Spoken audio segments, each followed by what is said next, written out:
welcome to In Focus. I'm Dan Thomas. This morning we're talking about a possible improvement. Some say not an improvement to Perdido Key. It's very controversial. They're talking about putting what's called a bingo casino out on the Key. And with me this morning is Commissioner Valentino.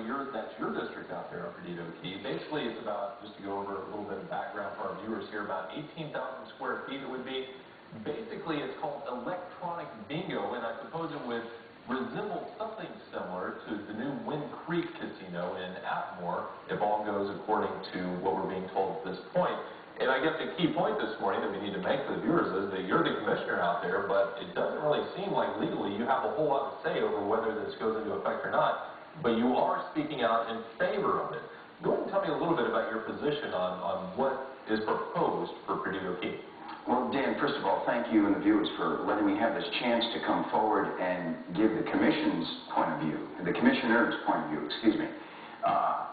We are in the position of having to look at anything that is legal and that qualifies. It's a commercial type of zoning out there at that spot, and for every spot in Escambia County, we have to welcome the uses that qualify. I'm not much of a gambler. I've maybe gone to Biloxi 3 times in 4 years, but that isn't the point. The point is that it's a use that qualifies for that property. And basically, what would happen out there is, we say it's a building, it's about 18,000 square feet. It's just after you get over the bridge to get onto the Key. They're actually doing construction right now. They cleared a zoning hurdle. So what really happens next, and what happens now? Well, let me take a giant step backward, if I may. Let me explain how this commissioner's office was involved. The Creek Indian, the Muskogee Creek Indian Nation of the lower Muskogee Creek Indian Nation here in the Panhandle had approached me 6-8 months ago on something regarding Bay Meadows over off Grove Beach Highway. And we developed a relationship. I helped them with some TDC funding for a pavilion off the back and helping them improve their cultural center to espouse all of the cultural attributes of the Indian tribe for this area, which, by the way, was here long before you and me. And we became very friendly in the process, and tongue-in-cheek, I kind of said, geez, why aren't you doing something a casino like they're doing up in Portage Creek? And I didn't realize what I had said at the time. And what it was and they reapproached me, and they walked back in my door with a developer and a hotelier. And they said they'd like to go forward. How can I help? Well, we don't regulate any form of casino gaming at the county commission level. The state does. The state has a rule called a statute involving bingo. And if you talk to Russ Edgar, Assistant State's Attorney, he'll tell you it's got more holes in it than Swiss cheese. His aides I've spoken with over the last 6 months to a year, and I've been trying to shut down that concept of bingo in this county because it's oppressive. It unfairly treats the beneficiaries that it's supposed to be focusing on, and puts too much control in the hand of the operator. And it really isn't doing what I would call the public's best good. And you know, I can't blame the citizens because they think of this kind of rumor slipping out the way it did. And what's the first thing that comes to your mind? For me, it's a smoke-filled room, a Butler building bunker of sorts, and you've got people of middle to low income categories spending their welfare check at an electronic machine, and that's the last thing I want in my design and vision for economic development for this area. So this would be a nicer version of a bingo hall. This would be electronic bingo. Would it resemble slot machines? Well, basically what we're talking about. Let me come to the slot machine issue in a second. Let me tell you what I said to them. 75 to 80 people come through my door in the last 2.5 years on this job. And I've given them the confidentiality and the anonymity they've asked for.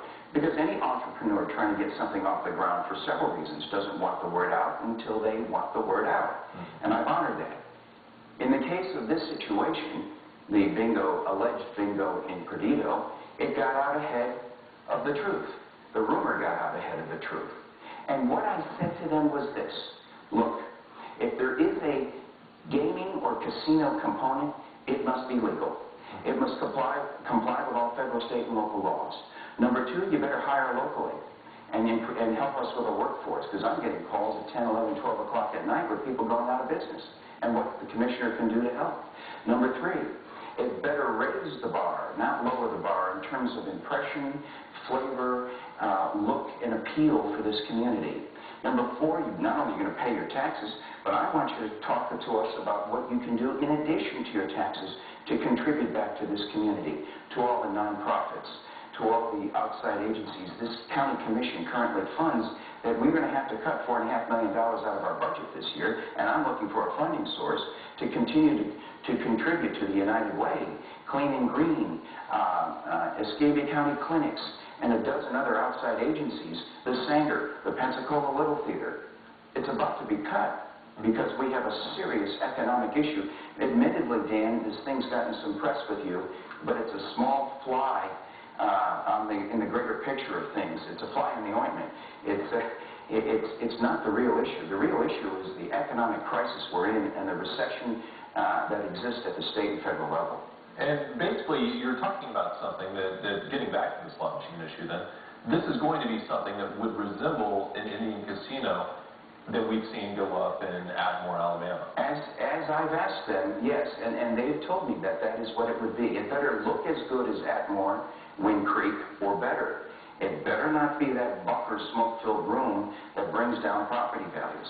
In fact, that property also qualifies for a pawn shop, used car dealership, tattoo parlor, in that same zoning. Mm-hmm. Do you want that there? Or do you want something that I think might raise the bar? It ties to a general concept, Dan, called induced demand. Some economists, and I've been accused of not being turning the economics of this matter over to professionals. I do have a background in that area, and there's a Keynesian economics concept called induced demand. And it means that if you initiate a stimulus to the area, that the consequences of that stimulus have what's called a ripple effect in the pond, to other shops wanting to now be present nearby, to hiring more jobs, and oh, by the way, jobs, which is the basic underlying crisis we have. There's a lot of people that don't like this idea. We'll hear a little bit about what their concerns are when Focus continues just after this. For a limited time, we expanded our Hyundai Assurance so that if you lose your income, we'll make your payments for 3 months. And if that's not enough time to work things out, you can return the car with no impact on your credit. We're all in this together.